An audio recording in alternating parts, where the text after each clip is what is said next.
welcome if you are new here. My name's Alice Katner for those of you that don't know me, and in this video I'm going to be talking all about my experience auditioning for London School of Musical Theatre. So for those of you that don't know, London School of Musical Theatre, LSMT for short, is a drama school that offers a 1-year intensive course. That's all it does, it just does the 1-year intensive course, and it is for people who can grow and be ready for the professional musical theatre industry within that year. So a lot of drama schools offer 3-year courses. This particular school offers just the 1-year intensive course. I did post another video a couple of weeks back explaining how I got to where I am now and why I am auditioning for drama school again. So if you do want to know anything about that, then go check out that video. I will link it in my description as well so you can easily find it. But yeah, let's get into the audition process. So initial audition, application form and self-tapes. So the very first step of the audition process was an online form. You can find it on their website, and it's just a simple form. You put in all your personal details and then they ask you for any relevant experience, performing experience. That can be either amateur or professional. You can put it all down. So I put some of my professional experience and also some of my amateur experience on there. They ask for your education history, a headshot. This doesn't have to be a professional headshot. I think it does actually say on there it doesn't have to be a professional headshot. And then the final thing they ask for is a short statement on why you want to go to LSMT and what you hope to get out of it. You then pay your £10 audition fee and send your form off. So about a week after I sent off my audition form, I got an email back with a letter attached asking me to submit 2 self-tapes. These had to be contrasting musical theatre songs that showcased your singing ability,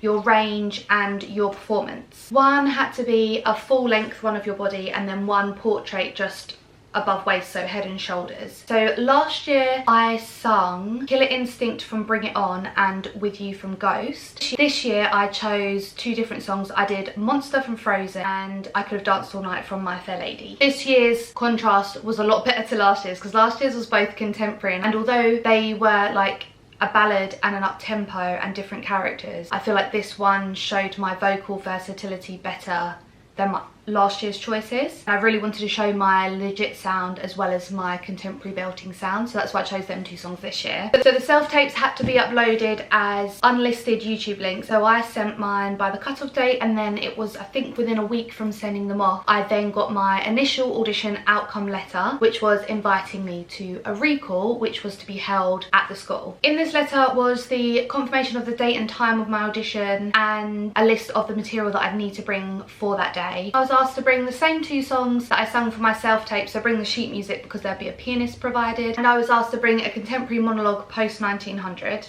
The dog wanted to join me. They also advised that you may be asked to sight read something on the day, and they advised that it would be a dance call in the afternoon after the singing round as well. For my previous recall last year I was actually asked to bring 2 different songs as well as the 2 that I self-taped with. I think that's because the 2 songs that I self-taped for them last year are both contemporary, and I think they wanted to see like a range in my vocal ability. They actually asked for a legit song pre-1960 and then another song of my choice. So I took I Could Have Danced All Night, which I did self-tape for this year, and I also took Pulled from the Addams Family. Recall audition day. I loved this day so much. I loved it last year, I loved it this year. I think it's such a good audition day and I had so much fun. I got there about 15-20 minutes before my audition because that's what they advised in the email. They didn't want you turning up there too early. So yeah, about 15-20 minutes before my audition time slot I got there. I was greeted by a couple of students that were actually currently at the school, which was really nice because obviously they've gone through exactly what you're going through. They showed me the changing rooms, and then they also showed me a little practice room they had out the back that I could use to warm up and run through my material before I was called up to the audition. For the singing round I just wore a really simple outfit, to be fair. I had black loose trousers and then a little cropped kind of like jumper top sort of thing. It was like jumper material but it was a top and it had little sleeves, and then I just, because my trousers were really baggy and they were like to the floor, I just wore my Air Force trainers. I was called up to the audition room. Outside the audition room was a table and it had loads of extracts. I think they were just all from different books. I just had to pick one to take in with you at random. I spotted there was an Oliver Twist one, so I grabbed that one because I know the story of Oliver Twist and I was quite familiar with it, so I felt like that would be the best one for me to pick. So I got in there was 4 people on the panel: head of drama, the head of dance, head of singing and then the principal. I sung through my 2 songs with the piano, did my monologue, which I did Izzy's monologue from BU21. I think it is quite a done monologue, but it is a good one. I felt I could really get into it. Like, monologues can be a bit awkward, can't they, because you don't have anyone to sort of bounce off. I felt really confident with that one, so I went with that one. But yeah, we did the monologue, and they asked me to sight read the passage. I read through it and tried to sort of read it in a performance quality, if that makes sense. And after that, we basically had a little chat. They asked me what I'd been up to. They asked me a bit about why I wanted to go to LSMT. Just asked me what I've been doing for the last year since my last recall. And yeah, we just had a nice little chat. And from my point of view, the things that I think I improved in from last year to this year, one of them was my song choices. I think I actually solidly went with what I wanted to sing as opposed to what I thought they wanted to hear. Obviously, I knew that before they asked for a legit pre-1960s, so I sang that in my self-tape audition because I knew that they were probably going to ask for that if I were to get a recall again. And I love that song and I feel good singing it, and I think I sound good singing it. And then Monster from Frozen, again, one of my favourite songs to sing. I knew that that song sits in my voice quite well and I really enjoy singing that song, so I think that made a big difference that I picked songs that I actually enjoy as opposed to songs that I thought they wanted to hear that I don't necessarily enjoy singing as much as others. I also took more time this time picking my monologue. Monologues I find really awkward. Like, I haven't done a monologue in absolute years, so I was kind of starting from scratch there with monologues. But I found that one and I just felt like I could really perform it, I could put some emotion into it. And then finally, I actually knew why I wanted to go to LSMT. I hadn't prepared for the question, and looking back now, I probably should have thought about it before I went to the audition, and it kind of looked like I didn't really know what I wanted and I wasn't really sure about the industry, which was really far from the truth because I knew what I wanted, but I wasn't very good at articulating that on the spot. Whereas this year, I think because I've worked on myself so much as well, like I've been going to consistent dance classes, singing lessons, working on my performance, so this year I felt like when they asked me that I could really articulate my actual feelings and what I wanted and how hard I was going to work. It helped them to see how much I wanted it and how much hard work I am going to do to get that, if that makes sense. So I think that made a massive difference to my audition as well. I think I come across a lot more confident, a lot more sure of myself. They said that they'd noticed a massive improvement in me since last year, and I knew then that even if I didn't get a place, I was going to be proud of myself because I was heading in the right direction. For them to have noticed an improvement within the year, it meant a lot to me. So yeah, I knew regardless of the outcome, I could be proud of myself. The dance audition. After my singing round, I had about an hour and a half, hour and a bit before the dance round. I went down to the changing room and got changed in there with some of the other girls that were at the auditions as well. So I wore, for the dance round, leggings, trainers and just a top. I can't remember if it was a crop top or a t-shirt or something like that, but it was, yeah, pretty casual dancewear. So we did our own warm-up before the dance call started because we was going straight into choreo. The current students were in there as well, as 2 of them, and they were chatting away to us as well, and it was nice. We got to ask questions, find out about the course, how they were finding it. And the choreographer came in. The dance this time was to a Charlie and the Chocolate Factory song, and it was the Oompa Loompas dance. I think it was called Juicy. It was a proper character dance, and she really wanted us to perform straight away. Now, I wouldn't say the choreo was necessarily really hard, as in the moves. The actual individual moves themselves weren't incredibly difficult, but it was very fast. And so what I found the hardest was remembering the steps, but also really trying to put the performance across as well. She did say that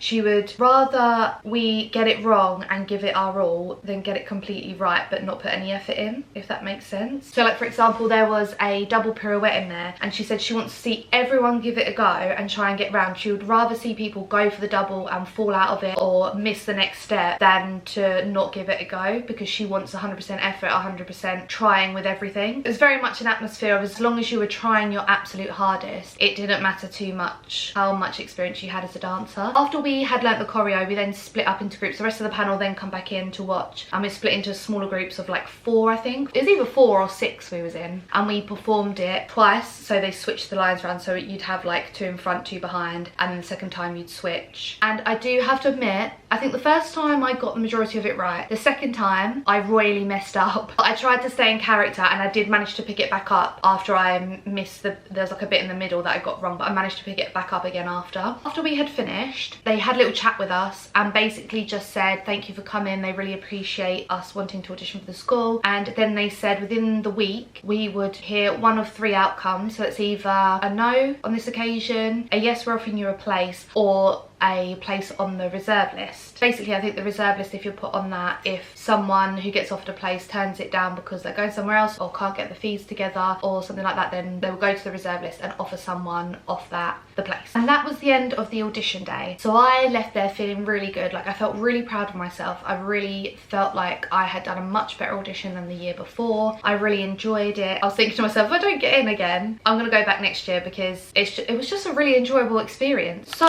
audition outcome. So the year before, obviously, like I said, I did not get a place at the school, and I actually found out the day after. So the audition was on a Sunday, and I got an email around lunchtime on the Monday with my audition outcome letter saying, unfortunately, we're not going to offer you a place this year, which obviously was upsetting, but it was quite nice that it wasn't like a long drawn out wait. This year I didn't get an email the day after. I think it was like 2 or 3 days after the audition. I got a phone call from the school, from the principal, offering me a place on the course, and I was at work at the time, and I remember seeing the number pop up on my phone. Obviously it was an unknown London number. I didn't want to answer at the desk, so I quickly ran up the other end of the office where no one was and answered. I was shaking and I was so excited. And then a couple of days after that, I then got the offer information letter all in an email. So yeah, I'm going to LSMT in September 2024, and I can't blooming wait. I'm gonna work so hard and aim to get as much as I possibly can out of this course. And I'm so excited because they just seem like the most lovely school with such good support, and yeah, I'm really, really excited to go. So overall, I thoroughly enjoyed the audition experience, and I would 100% recommend it to anyone that's been thinking about going or wants to go. Definitely go and do it, because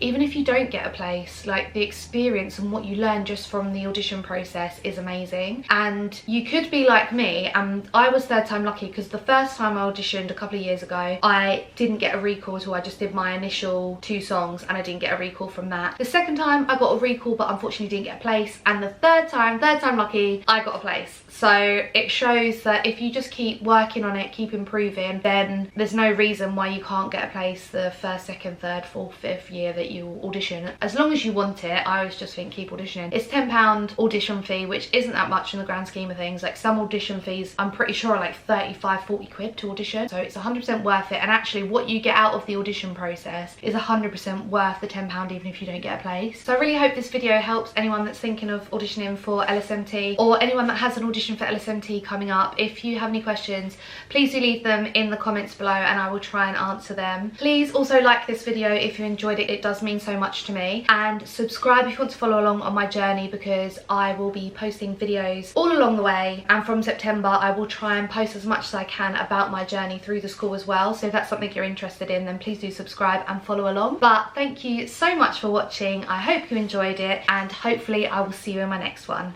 Bye bye.